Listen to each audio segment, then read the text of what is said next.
giờ em ơn quê rồi em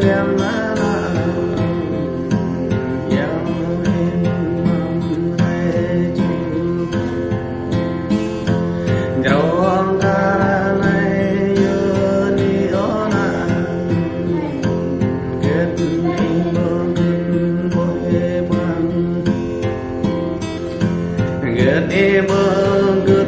lắm lẽ ta nặng good khỏe tâm này nó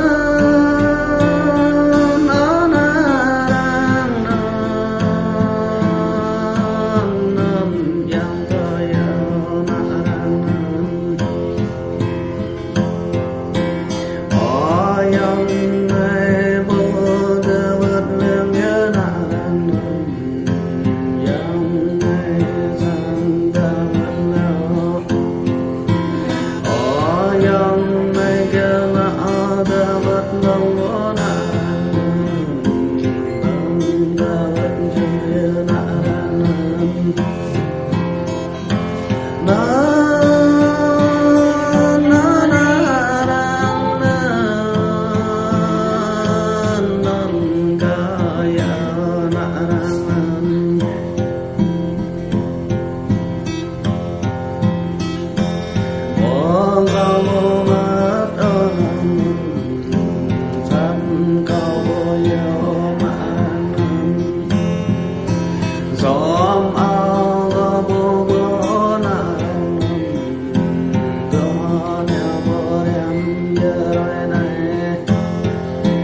Lang yang mất yang tự do coi ố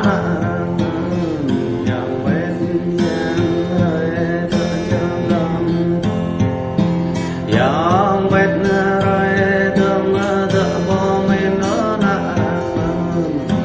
này yang vô mình đi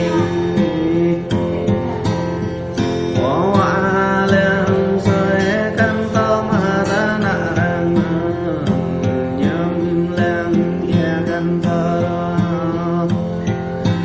có quay lên con vô ác ta tổng gam y chữ mẹ yang tạm gần tăng ra chữ xe nặng tổng gần y ca đê phô quang đó chẳng nghe lo chưa lo tự lê ơn đế nặng